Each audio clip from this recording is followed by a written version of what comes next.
நமக்குனாலே எங்கும் இருக்கிற விடுதியின் சார்பாக வாழ்த்துக்களை தெரிவித்துக் கொள்கிறேன்.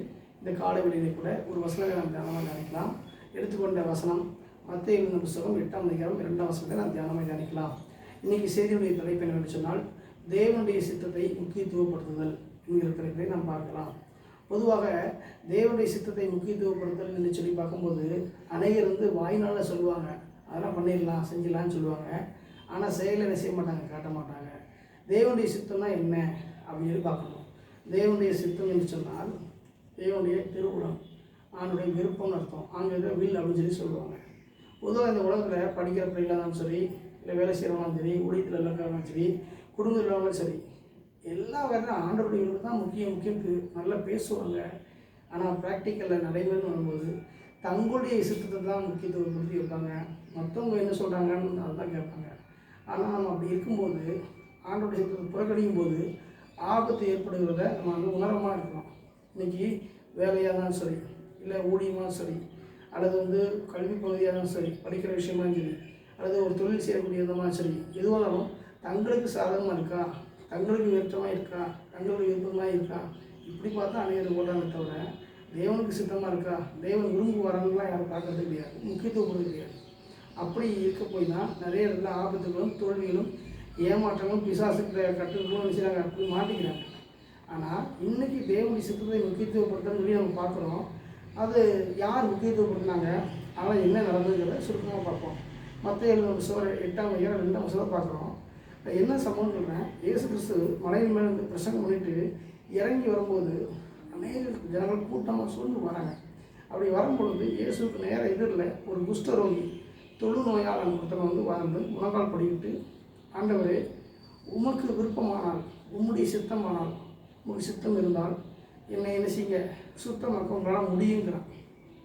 இல்லை கேளுங்க, மலையில் பிரசங்கம் மட்டும் வராரு, கூட்டத்தோடு வராது, எதில் வரா, ஆண்டவரே உமக்கு சித்தமானால் என்னை சுத்தமாக்க, என்னை குணமாக்க உங்களால் முடியுங்க.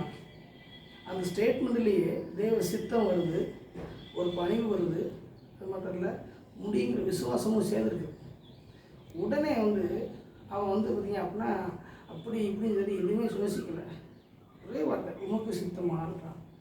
அப்போ தன்னுடைய விருப்பம் பார்த்திங்க அப்படின்னா அவனுக்கு தெரியல. பொதுவாக குஷ்ட ரோகம் சொன்னால் ஒதுக்குவாங்க, பாளையத்துக்கு புறம்ப ஊருக்கு வெளியில் ஒரு குறிப்பிட்ட நாட்கள் ஒதுக்குவாங்க, ஒரு வாரம் 10 நாட்கள் ஒதுக்குவாங்க. ஒதுக்கப்பட்ட சூழலில் அந்த நிலையில் மாறணும்னு நான் விரும்பலை. குஷ்டரோகம் நாரும் புண்ணாக இருக்கும், வடியும், சீல்மை சிறமை வடியும். அப்படிப்பட்ட அந்த குஷ்டரோகத்தை அவங்க நீக்கணும் அப்படின்னு எல்லோரும் விரும்புவாங்க. ஆனால் அவன் அதை என்ன செய்யறான், அதை விரும்பாமல் ஆண்டவருடைய விருப்பத்தை விரும்புகிறான். பார்த்தீங்களா, முழங்கால் படிக்கிட்டு டக்குன்னு சரண்டராகி உமக்கு விருப்பமானாலும் சொல்லி தேவனுடைய சித்தத்தை முக்கியத்துவப்படுத்தலாம். அவன் நினச்சா தன் சுகத்தை முக்கியத்துவப்படுத்திருக்கலாம், தான் குணமாக முக்கியத்துவப்படுத்தி சொல்லிக்கலாம், தான் விருப்பத்தை செஞ்சுருக்கலாம் சொல்லியிருக்கலாம். அதெல்லாம் ஓரம் கட்டிட்டு உமக்கு சித்தமானால் ஆண்டவருடைய விருப்பத்தை தான் அவன் முக்கியத்துவப்படுத்தலாம். உடனே ஆண்டவர் பார்த்திங்கன்னா சந்தோஷப்பட்டு தன் கையை நீட்டி அவனை தொட்டு குணமாக்குறாரு. அந்த குஷ்டரை தொட்டவங்க தீட்டுப்பட்டவங்கள என்ன பண்ணுவாங்க, ஆனால் ஆண்டவர் தொடுதாரு, தொட்டு குணமாக்குறாரு. சித்தம் உண்டு சுத்தமாகுங்க. அப்போ அவன்கிட்ட 3 காரியம் இருக்குது, தேவன் 3 காரியம் செய்கிறார். என்ன 3 காரியம்? பணிந்து நின்று முழங்கால் படிக்கிறான், சித்தத்தை என்ன செய்கிறான், இம்பார்ட்டன்ட் பண்ணுறான், உங்களால் முடியும் விசுவாசத்தில் சொல்கிறான். தேவன் செய்கிறாரு, சந்தோஷப்பட்டு கையை நீட்டுகிறார். தேவன் கையை நீட்டும் போது பல அர்த்தம் இருக்குது. அழிக்கிறதுக்காக கை நீட்டுற ஒரு அனுபவம் இருக்குது, ஆசிரியருக்கு கை நீட்டுற ஒரு அனுபவம் உண்டு, குணப்படுத்தி அதிசயங்களை செய்கிறதுக்கு ஒரு அனுபவம் உண்டு. இது குணப்படுத்தி அதிசயங்களை செய்வதற்கான கையை அந்த அர்த்தத்தில் நீட்டுறாரு. நீட்டி எனக்கு சித்தம் இருக்குப்பான்ட்டார், என் விருப்பம் இருக்குது, நீ குணமாகனு நான் விரும்புகிறேன்னு சொல்லி போக மாட்டேன். அப்போ இது என்ன தெரிஞ்சுக்கணும்னா, இந்த வாழ்க்கையில் நம்ம வேலை செய்யலாம், ஊழியம் செய்யலாம், படிக்கலாம், இல்லை ஒரு தொழில் காரியங்கள் செய்யலாம்.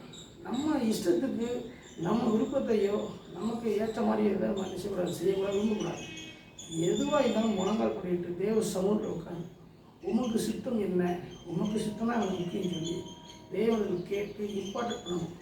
அப்படி இம்பார்ட்டன்ட் பண்ணும்போது தேவன் கையை நீட்டுவான். இன்றைக்கி அநேகருக்கு காரியங்கள் வாய்க்காமல் போகிற காரணம், தோல்வி வர காரணம், ஏமாற்றப்படுற காரணம், தேவ சித்தத்தை நிறைவேற்றுறதில் முக்கியத்துவம் கிடையாது. மற்றவங்க விருப்பத்தையும் தான் விருப்பத்தையும் பார்க்குறாங்க. ஆகவே அதெல்லாம் ஓரம் கட்டிட்டு வாழ்க்கையில் முன்னேற வேணும்னு சொன்னால் தேவ சித்தத்துக்கு முக்கியத்துவப்படுத்துவோம். தேவன் நடத்துவார். எனவே இதை கேட்டுக்கொண்டிருக்கிற ஒவ்வொரு வாலிப சகோதர சகோதரிகளும், ஒவ்வொரு அதிகாரிகளும், ஆசிரியர் பெருமக்களும், தொழிலதிபர்களும், ஊழியக்காரர்களும் யாராலும் சரி, நீங்கள் படிக்கலாம், வேலை செய்யலாம், ஊழியம் செய்யலாம், இல்லை எதுவாக இருந்தாலும் பண்ணலாம். எதுவாக இருந்தாலும் உங்கள் சித்தத்தை ஓரங்கட்டுங்க, மற்றவங்க விருப்பத்தை தூக்கி வைங்க, ஆண்டோடைய விருப்பத்தை முக்கியத்துவம் கொடுத்துங்க. அந்த தொழிலாளர் குணமானது போல, அவன் சொன்ன வார்த்தையை உபயோகிப்பது போல விசுவாசத்தோடு பணிவாக இருந்து தெய்வ சித்தத்தை முக்கியத்துவம் கொடுத்துங்க. தேவன் தன் கருத்தை நீட்டி சித்தம் ஒன்று சொல்லி உங்களுடைய சுத்தமாக்க வரவராக இருக்கிறார். இந்த செய்தியை கேட்டு ஒவ்வொருவரும் ஒரு வாழ்க்கையிலே தெய்வ சித்தத்தை முக்கியத்துவப்படுத்தி தேவனுடைய விருப்பத்துக்கு ஏற்றபோல உங்களை மாற்றிக்கொண்டு நீங்கள் வாழ்க்கையில் வளம் பெற வேண்டும் என்று சொல்லி எங்கும் நிறைந்தவர்களுடைய உங்களை வாழ்த்துகிறது. ஆமென்.